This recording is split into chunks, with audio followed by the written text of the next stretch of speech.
على سيدنا محمد طب القلوب ودوائها وعافية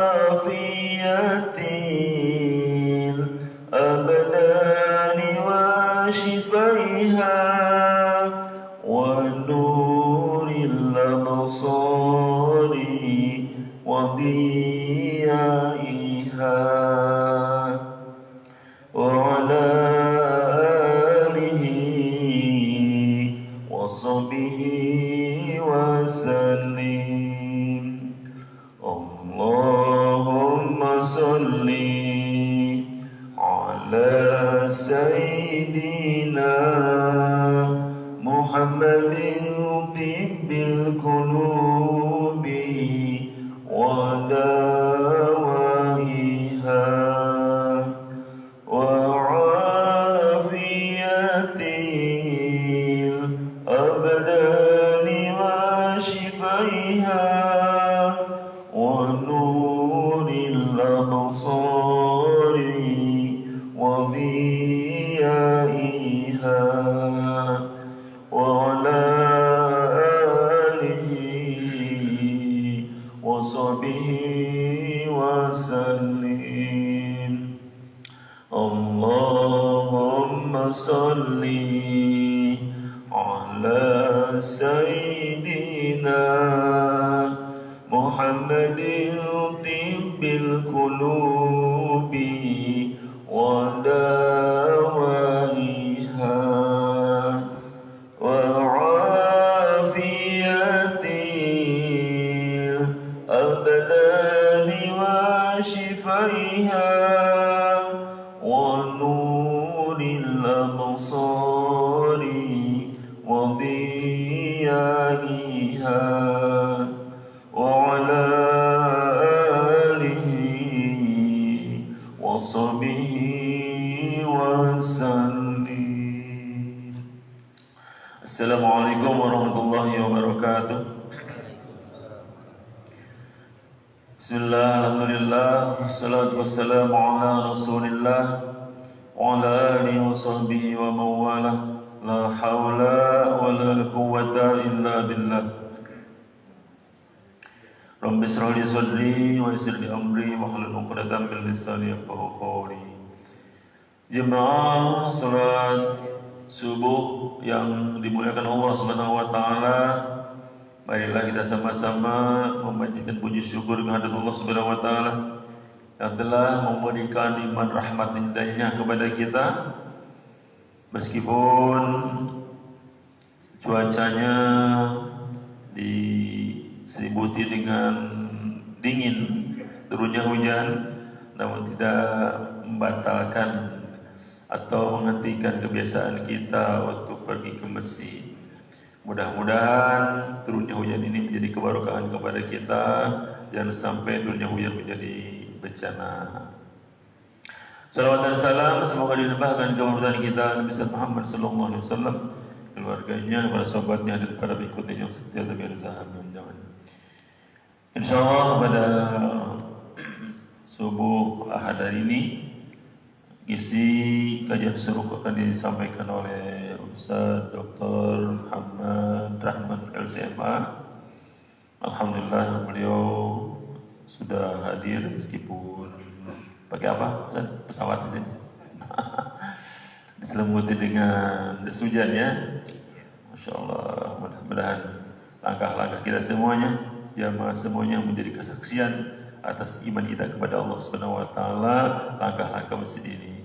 Mari kita ucapkan dengan doa Rabbi zidni ilman warzuqni fahman kepada Ustaz Dr. Muhammad Rahman LCMA, dipersilahkan.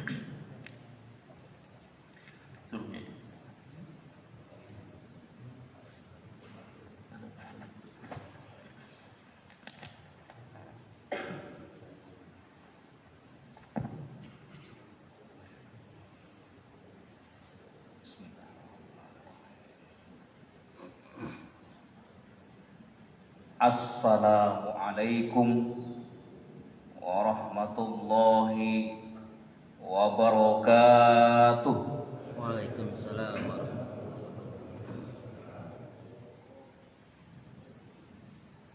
Alhamdulillahi rabbil alamin. Alhamdulillahilladzi an'amana bi ni'matil imani wal islam. Alhamdulillahilladzi hadana li hadza wa ma kunna linahtadiya laula an hadana Allah. Alhamdulillahilladzi khalaqal mauta wal hayata liyabluwakum ayyukum ahsanu amala. Allahumma asbahna ala fitratil Islam wa kalimatil ikhlas wa ala dini nabiyyina Muhammadin sallallahu alaihi wasallama wa ala millati abina Ibrahim hanifan wa ma kana minal musyrikin. Salatan wa salaman daimaini mutalazimaini ala habibinal Mustafa Muhammadin sallallahu alaihi wasallama allazi ballagha risalah wa addal amanah wa nasahal ummah wa kasafallahu bihil gummah wa jahada fillahi haqqa jihadihi hatta atahul yaqin.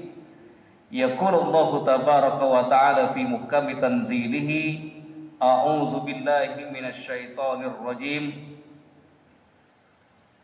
Wal takum minkum ummatun yad'una ilal khair wa ya'muruna bil ma'ruf wa yanhauna 'anil munkar wa ulaika humul muflihun. Shadaqallahul azim. Hamba-hamba Allah, jamaah kajian syuruk Masjid Babul Jannah yang semoga dirahmati dan diberkahi oleh Allah Subhanahu wa taala. Alhamdulillah, summal hamdulillah, kita sebagai orang yang beriman kepada Allah Subhanahu wa taala tidak bosan-bosannya, tidak henti-hentinya untuk senantiasa mendeklarasikan syukur kita kepada Allah Subhanahu wa taala atas berbagai macam kenikmatan dan karunia yang Allah berikan kepada kita sampai detik ini. Dengan izin Allah Subhanahu wa taala, jasad dan ruh kita belum terpisah. Itu artinya Allah memberikan peluang hidup kepada kita, memberikan kesempatan kepada kita agar kita gunakan untuk semakin memperbanyak bekal menghadap Allah Subhanahu wa taala. Karena kita meyakini bahwa kita hidup di dunia ini hanya sementara. Oleh karenanya, kita sebagai orang yang beriman tentu mempersiapkan diri untuk menghadapi perjalanan hidup setelah kita hidup di dunia. Oleh karenanya, Rasulullah sallallahu alaihi wasallam menjelaskan bahwa karakteristik orang yang cerdas itu, di antara karakteristiknya adalah wa amila lima ba'dal maut. Orang yang cerdas itu, kata Rasulullah sallallahu alaihi wasallam, adalah orang-orang yang menjadikan hidupnya di dunia ini, orang-orang yang menjadikan semua instrumen yang ada di muka bumi ini, semua kenikmatan yang dimilikinya dalam rangka untuk mendapatkan kebahagiaan setelah kematian. Itulah karakteristik orang yang cerdas dalam pandangan Rasulullah sallallahu alaihi wasallam. Hamba-hamba Allah, jamaah kajian syuruk yang semoga dirahmati oleh Allah Subhanahu wa taala, Alhamdulillah dengan izin Allah Subhanahu wa taala kita bisa menghadiri kajian syuruk pada pagi ini di tengah suasana hujan.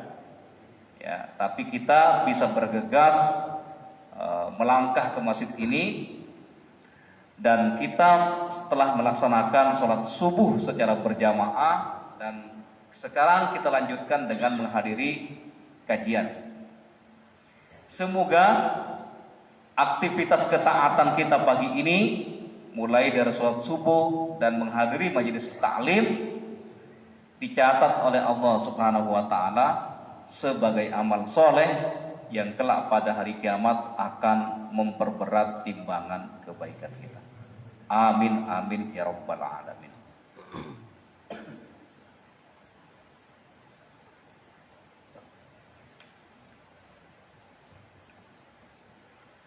Bapak dan Ibu sekalian, pagi ini kita akan melanjutkan kajian kitab Nuzhatul Muttaqin Syarhu Riyadhis Shalihin.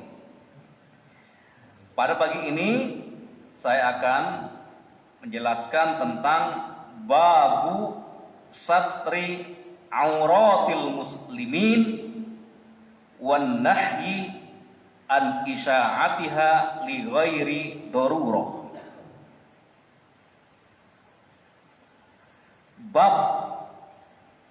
Bab tentang wajibnya menutup aib-aib kaum muslimin dan larangan menyebarkan aib tanpa ada keperluan.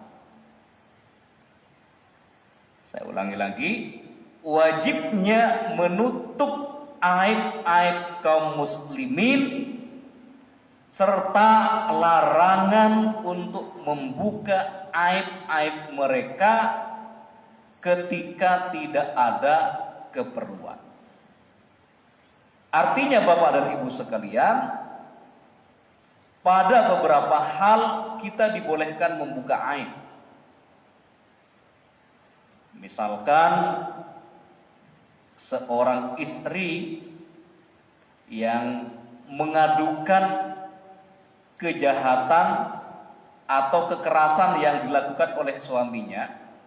Seorang istri katakanlah meminta fatwa kepada ulama atau melaporkan kasus ini kepada pengadilan.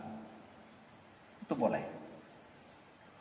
Sebagaimana misalkan kalau di tengah-tengah masyarakat ada orang yang mencuri, ada orang yang merugikan orang lain, kasus itu kita laporkan kepada pihak yang berwenang, kepada kepolisian misalkan.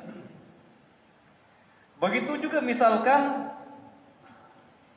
ada kebijakan-kebijakan yang merugikan kemaslahatan umum, itu boleh dibuka ke publik dalam rangka menjadikan pelajaran-pelajaran kepada orang lain. Imam An-Nawawi itu menulis ada sekitar 6 sebab, ya, 6 sebab bolehnya seseorang membuka aib. Tapi Bapak dan Ibu sekalian yang dirahmati oleh Allah Subhanahu wa taala, yang dimaksud dengan aib yang tidak boleh dibuka ke publik itu adalah aib atau kekurangan pribadi atau keluarga.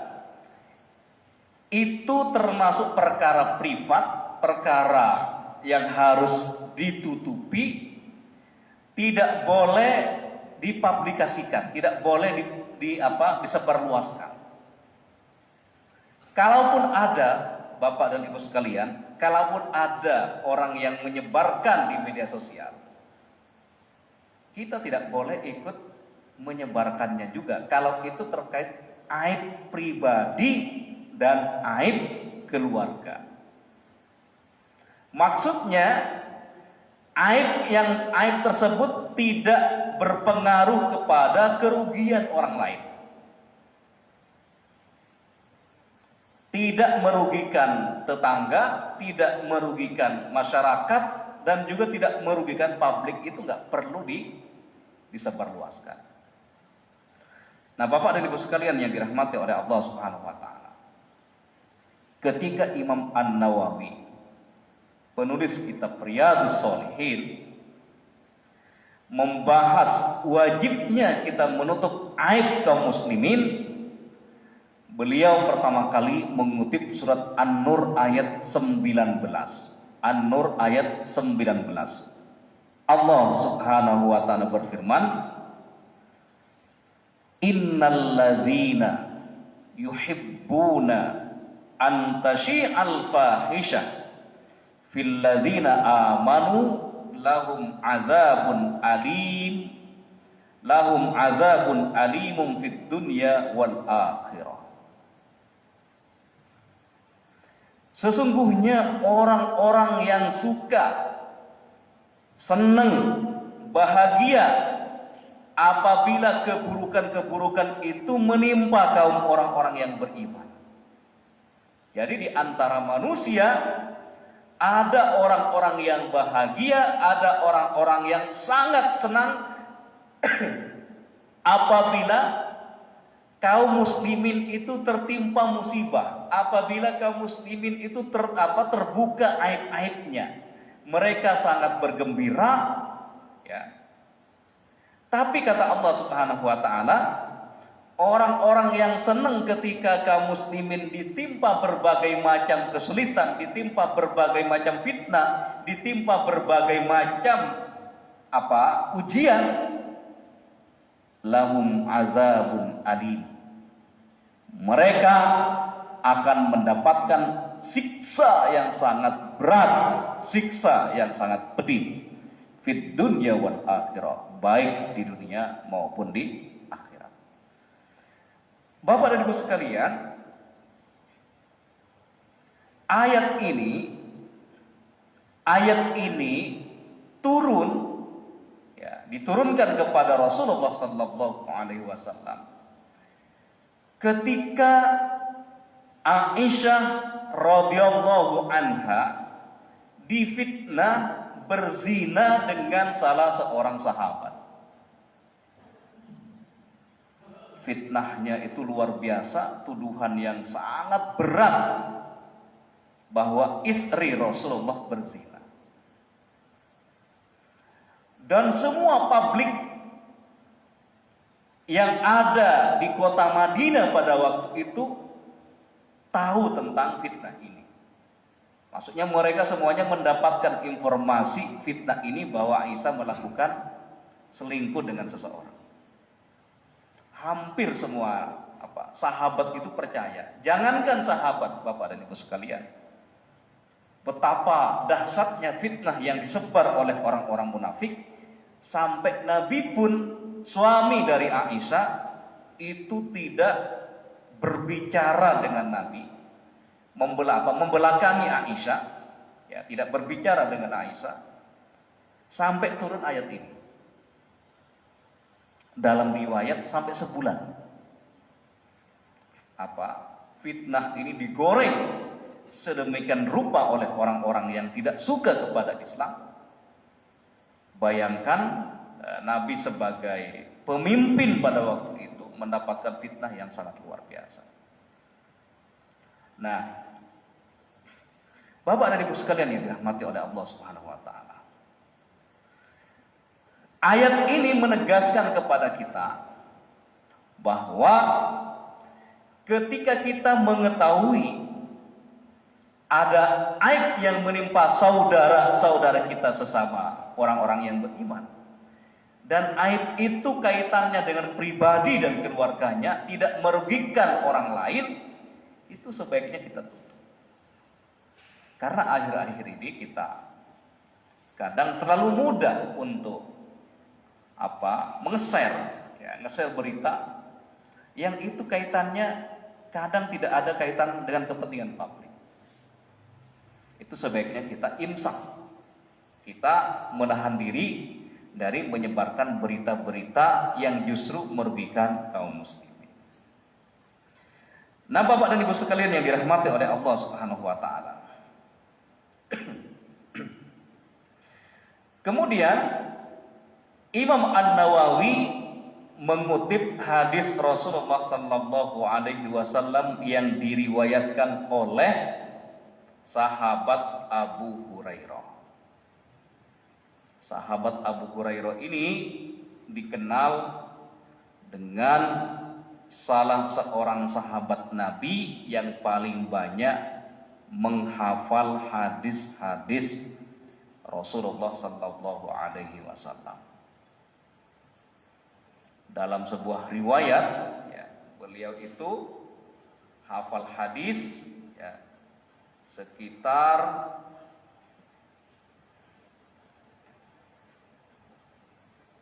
5.000, ya, 5.374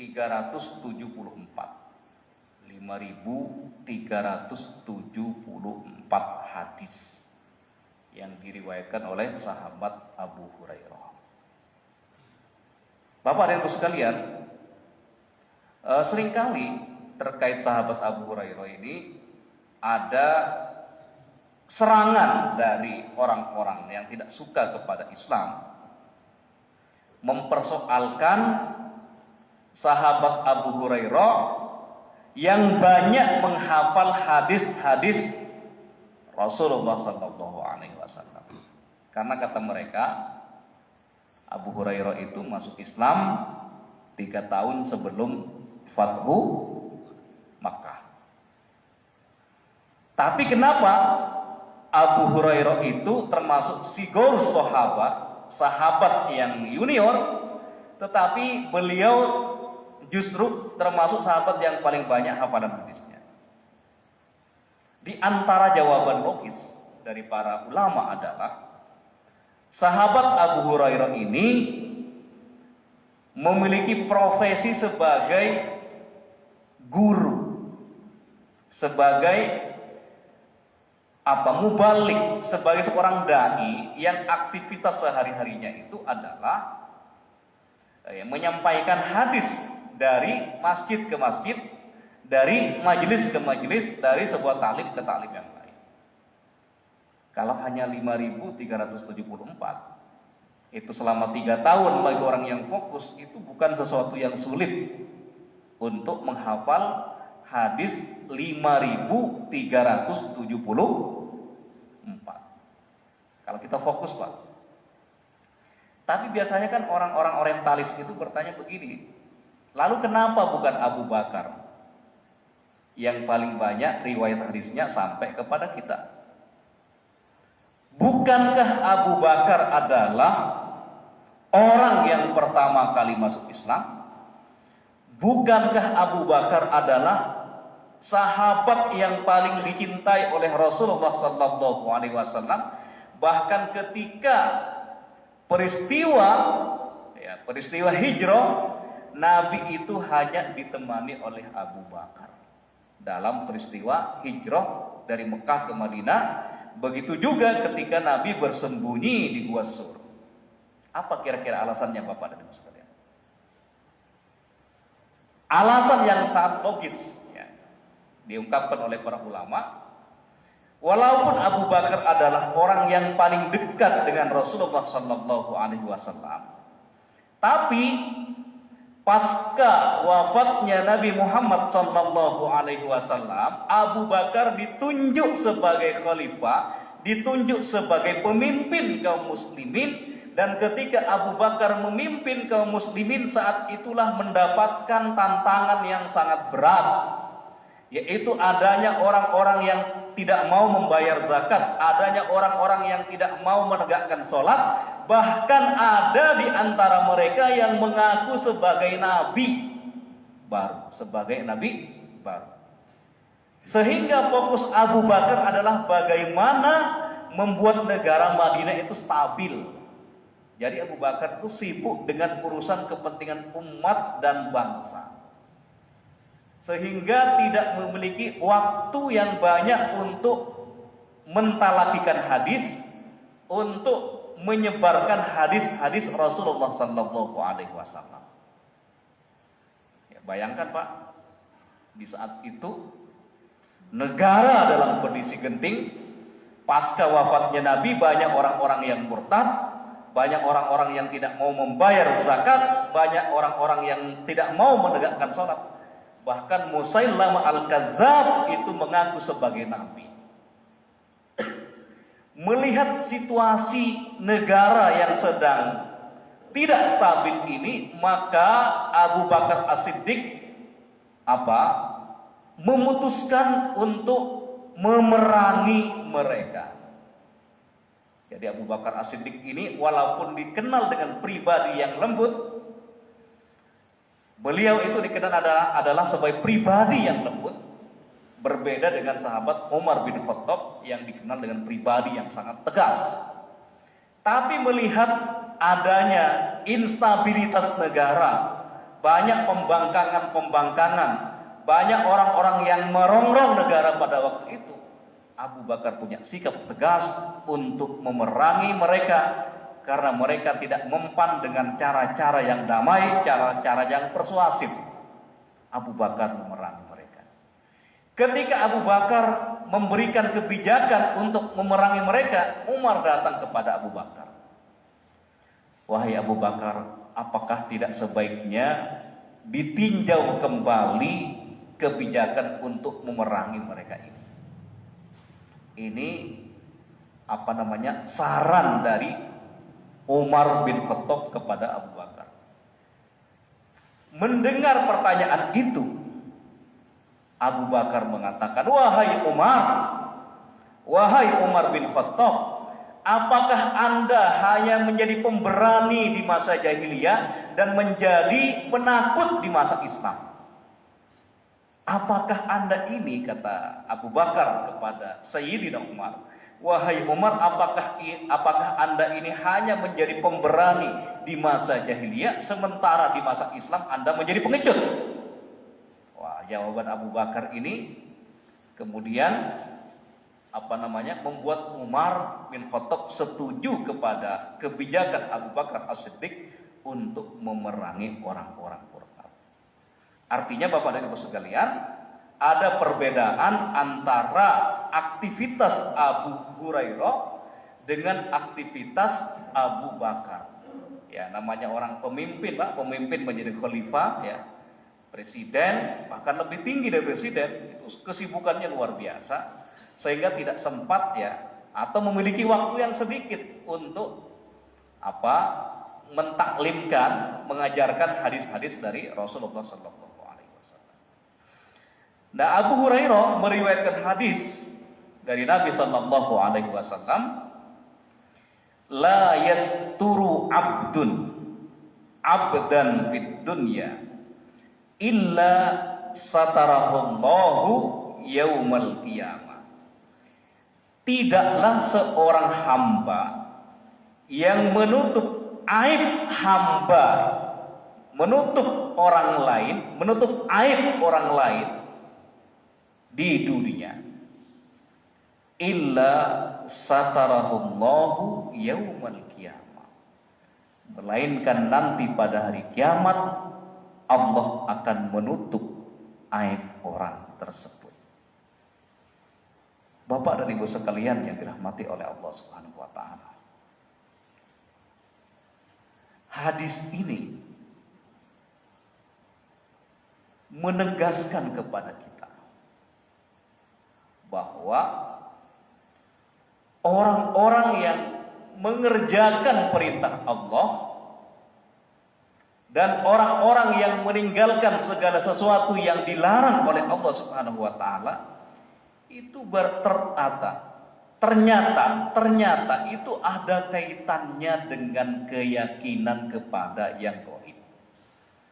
Keyakinan kepada adanya alam kubur atau azab kubur dan nikmat kubur, keyakinan adanya surga, keyakinan adanya neraka.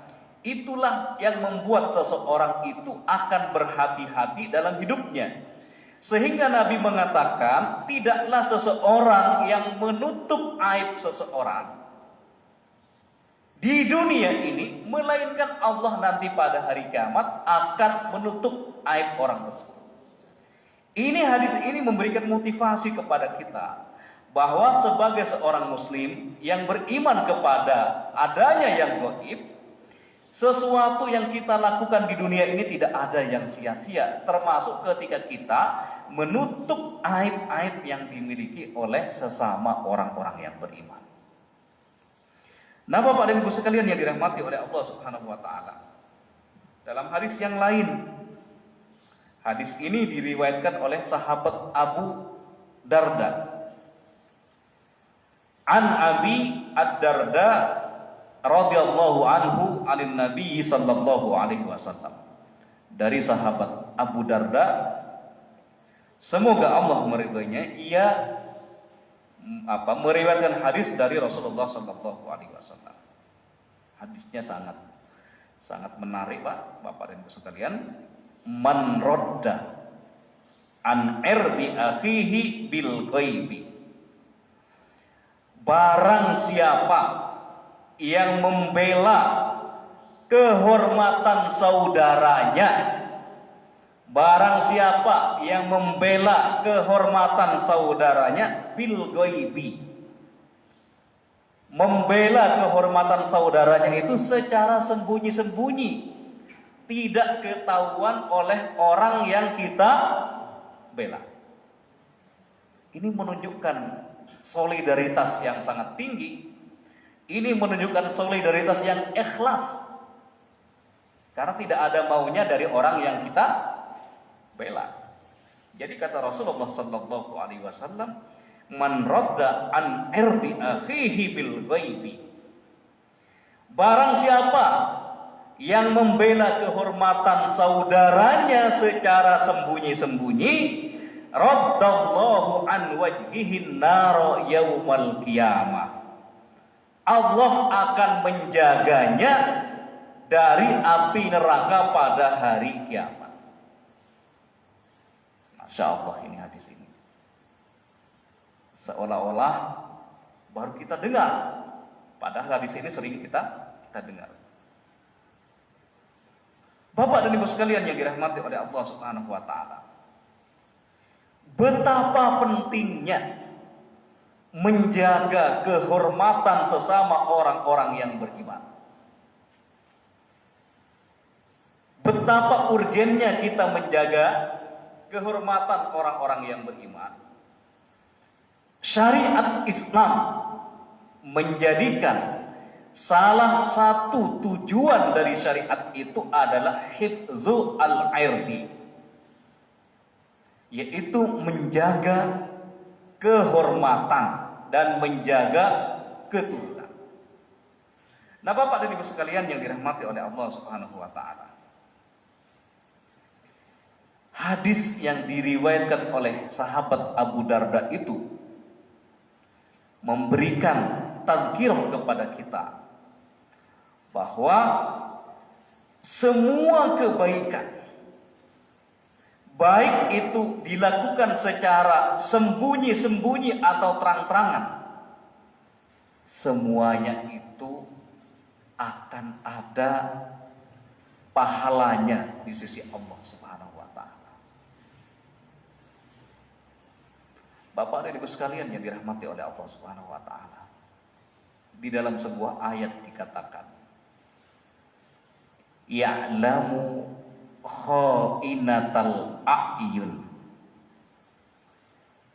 wa ya'lamu ma tukhfi fis sudur. Allah Maha tahu kha'inatal a'yun, dari pengkhianatan mata. Maksudnya Bapak dan Ibu sekalian, apa yang dimaksud kha'inatal a'yun, pengkhianatan mata? Para ulama menjelaskan bahwa yang dimaksud khianatnya pandangan kita itu adalah ketika mencuri-curi pandang kepada sesuatu yang haram. Jadi kalaupun kita nggak ada orang ini, nggak ada teman-teman kita, nggak ada keluarga kita, kita sendirian, di situ ada peluang untuk melihat hal-hal yang diharamkan oleh Allah Subhanahu wa taala. Allah ya'lam. Allah Maha mengetahui khianatnya mata seseorang ketika mencuri-curi pandang dari sesuatu yang diharamkan oleh Allah Subhanahu wa taala. Ya. Ma tukhfi fis sudur. Begitu juga Allah Maha tahu sesuatu yang disembunyikan oleh hati kita, sesuatu yang terlintas oleh hati kita. Tapi Bapak dan Ibu sekalian, ajaran Islam, ya, ajaran Islam itu menghendaki kita semuanya, ya, menjadi orang-orang yang masuk surga, Pak. Walaupun Allah Maha tahu lintasan-lintasan yang ada dalam hati kita, tapi dalam ajaran Islam, lintasan itu tidak menjadi objek hukum. Tidak menjadi hukum, tidak menjadi terkena mendapatkan pahala atau dosa. Bahkan Bapak dan Ibu sekalian, di dalam Islam itu kalau kita punya niat baik untuk melakukan sesuatu dan kita dengan alasan yang syar'i tidak jadi melakukan sesuatu yang kita niatkan itu, maka kita mendapatkan pahala. Tapi kalau kita punya niat buruk untuk melakukan maksiat dan niat itu tidak dieksekusi, maka dia tidak berdosa. Sebenarnya Bapak dan Ibu sekalian, kita sebagai hamba-hamba Allah ini diarahkan semuanya untuk masuk surga. Tapi karena manusia ada yang sombong, karena manusia lebih mengikuti hawa nafsunya daripada petunjuk Al-Quran dan Sunnah Rasulullah SAW. Walaupun mereka diberikan jalan yang benar, ditunjukkan kepada mereka mana jalan yang benar, mana jalan yang salah, mana al-haq, mana yang batil. Tapi ternyata banyak manusia yang justru ikut yang batil ini. Oleh karenanya Bapak dan Ibu sekalian, di dalam ajaran Islam semakin berat tantangan kita dan kita konsisten untuk berada dalam kebenaran, kita tetap konsisten untuk melakukan ibadah kepada Allah Subhanahu wa taala, semakin berat tantangan kita, maka semakin besar juga pahala yang kita miliki.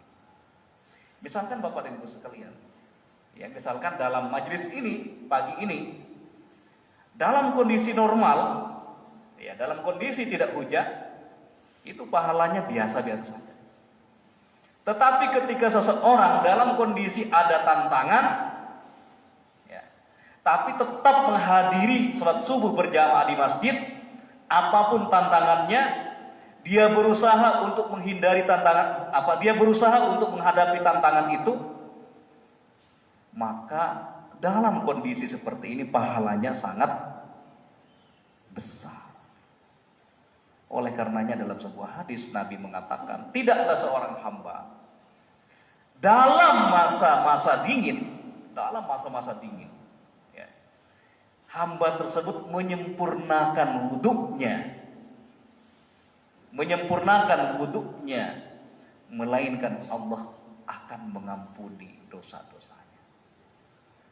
Kalau dalam kondisi panas kita menyempurnakan wudhu itu biasa, Pak. Tapi dalam kondisi dingin, dan kalau di Indonesia ini berbeda dengan di negara-negara yang lain, itu kalau musim dingin memang dingin luar biasa. Saya dulu yang tidak terbiasa musim dingin ketika belajar di Mesir itu pakai baju itu 5 lapis, Pak, tetap aja dingin dan nggak mandi seminggu. Dingin luar biasa. Karena kalau mandi itu kedinginan gitu kan. Itu mahasiswa dari Asia Tenggara itu biasanya kalau musim dingin di negara-negara yang ada musim dinginnya itu biasanya wajahnya itu agak tidak fresh begitu. Nah, dalam kondisi seperti ini, ya, kata Nabi, dalam kondisi dingin tapi seseorang berusaha untuk menyempurnakan wudhunya, maka Allah akan mengampuni dosa-dosanya. Itulah yang dikatakan oleh Rasulullah dalam hadis yang lain, inna izamal jazai ma'a izamil balai. Sesungguhnya besarnya pahala tergantung kepada besarnya ujian. Semakin besar ujian kita, maka pahala yang kita dapatkan itu semakin besar. Oleh karenanya, semakin tinggi keimanan seseorang, maka ujiannya juga semakin berat. Dan tidak ada ujian yang paling berat kecuali ujian-ujian yang dihadapi oleh para nabi dan para rasul yang diutus oleh Allah ke muka bumi ini. Mereka mendapatkan tantangan-tantangan yang luar biasa dari orang-orang yang menentangnya. Bapak dan Ibu sekalian yang dirahmati oleh Allah Subhanahu wa taala, masih ada waktu ya sampai 06 lewat 5 menit ya. Saya lanjutkan bacakan hadis ya.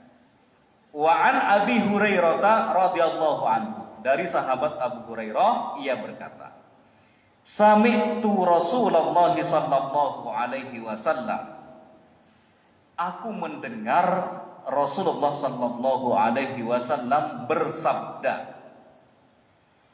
kullu ummati mu'afan illal mujahirin.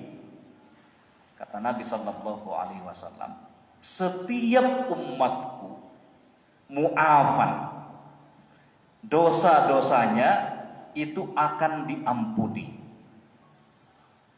Maksudnya ya, setiap dari umat Rasulullah sallallahu alaihi wasallam yang melakukan dosa itu akan diampuni oleh Allah Subhanahu wa taala.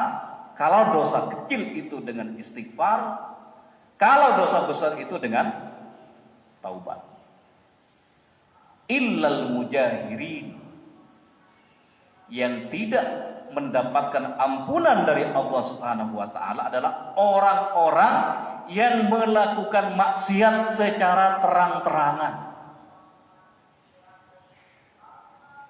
Yang namanya manusia normal, ketika dia melakukan pelanggaran, dia pasti akan sembunyi-sembunyi.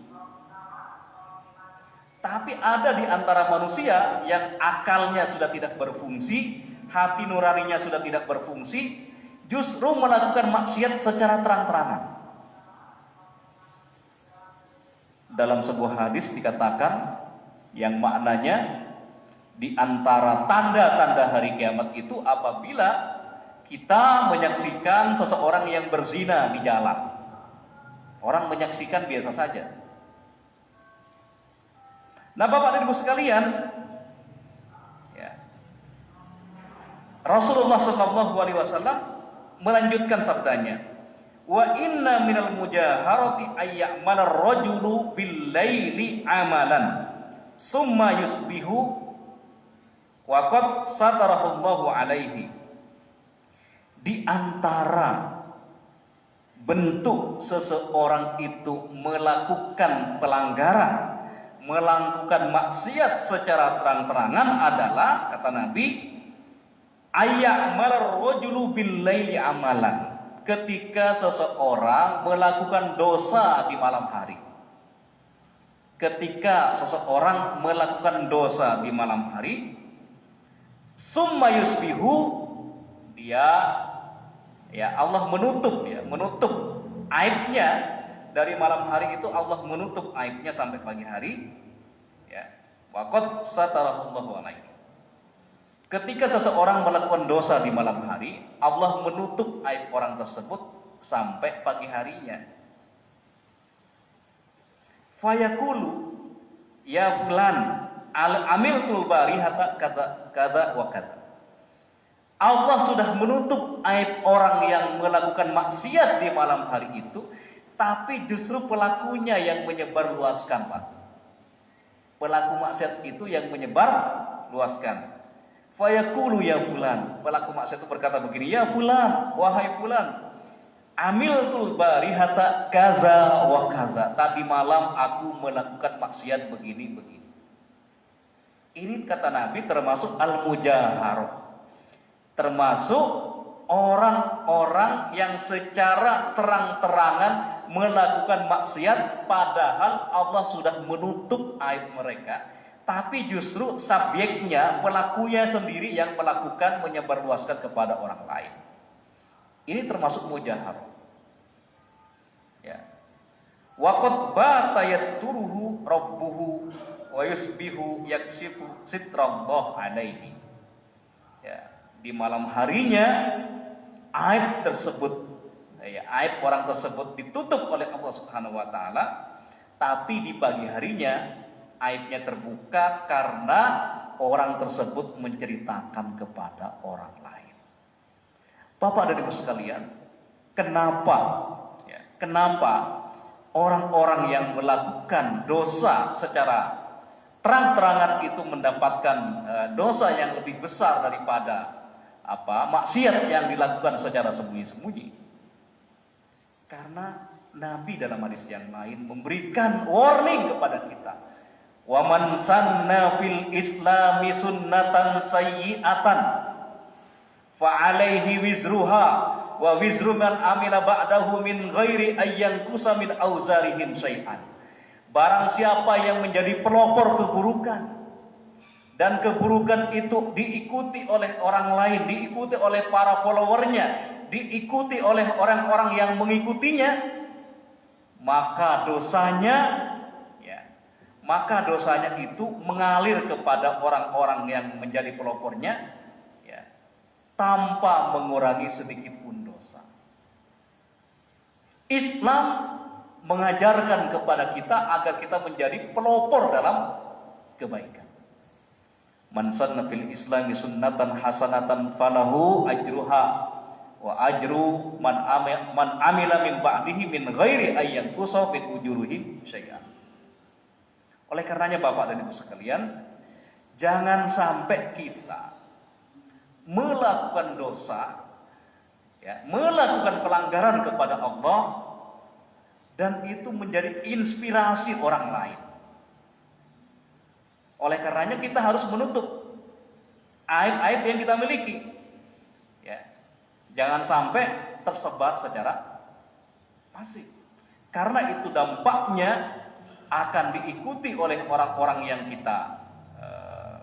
oleh orang-orang yang cinta kepada kita. Apalagi Bapak dan Ibu sekalian, ya, seorang yang menjadi tokoh di masyarakat, yang menjadi pemimpin di negara, yang menjadi seorang tokoh, ya, itu harus lebih hati-hati. Karena ada sebuah kaidah begini, kaidah sosial dalam dakwah, ya, sayyi'atul hasanatul abror wa sayyi'atul muqarrabin. Hasanatul abror wa sayyi'atul muqarrabin. Baik untuk orang-orang umum, tetapi menjadi buruk, menjadi tidak baik dilakukan oleh orang-orang yang khusus. Maksudnya Bapak dan Ibu sekalian, misalkan kita, ya, minum dengan berdiri itu sebenarnya boleh-boleh saja, ya. Walaupun ada yang mengatakan itu makruh, tapi ulama khilafiyah, ya. Karena Nabi juga dan para sahabat itu pernah minum berdiri, gitu kan. Tapi kalau itu dilakukan oleh seorang tokoh teladan di tengah-tengah masyarakat, itu sebaiknya nggak dilakukan. Karena bagi masyarakat umum itu boleh, tapi bagi tokoh, bagi pemimpin yang menjadi teladan di masyarakat, itu menjadi sayyi'atul muqarrabin. Oleh karenanya Nabi SAW memberikan warning kepada kita agar kita senantiasa menjadi teladan dalam kebaikan, menjadi pelopor dalam kebaikan, sehingga kepeloporan kita dalam kebaikan itu menjadi pahala yang mengalir bagi kita semuanya walaupun kita sudah meninggalkan dunia ini. Ya, Bapak dan Ibu sekalian, karena kita dibatasi oleh waktu, saya tutup sampai di sini.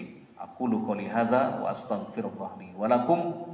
Assalamualaikum warahmatullahi wabarakatuh.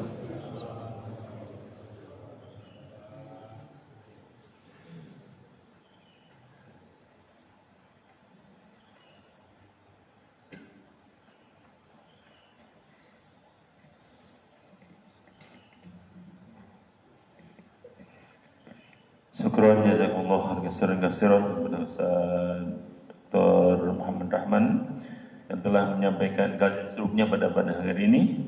Mudah-mudahan apa yang mungkin beliau sampaikan menjadi ilmu untuk kita semuanya dan bisa mengamalkannya.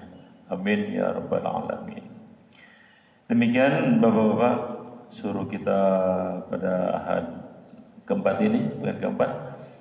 Mudah-mudahan dengan kehadirannya Ustaz kita mendapatkan ilmu, dan mudah-mudahan kebiasaan ini agar kita sering mendapatkan siraman-siraman rohani menjadi penerang untuk ibadah kepada Allah Subhanahu wa taala. Tentunya pahalanya pun luar biasa ya Bapak-bapak ya. Kita bersyukur kepada Allah Subhanahu wa taala enggak semuanya bisa seperti begini ya. Enggak bisa semuanya diberi kesempatan seperti ini, adalah rahmat dari Allah Subhanahu wa taala ya. Allah telah memudahkan kepada kita melangkahkan kaki dari rumah dan keadaan hujan itu sudah terbiasa ya. Berat bagi saudara-saudara kita yang belum mendapatkan rahmat atau hidayah dari Allah Subhanahu wa taala. Kita bersyukur, mudah-mudahan ibadah kita menjadikan tanda-tanda tasyakur kepada kenikmatan yang Allah berikan kepada kita. Demikian kita tutup dengan tasbih ibarat. Subhanakallahumma bihamdik, asyhadu an la ilaha illa anta, astaghfiruka wa atubu ilaik. Wassalamualaikum warahmatullahi wabarakatuh.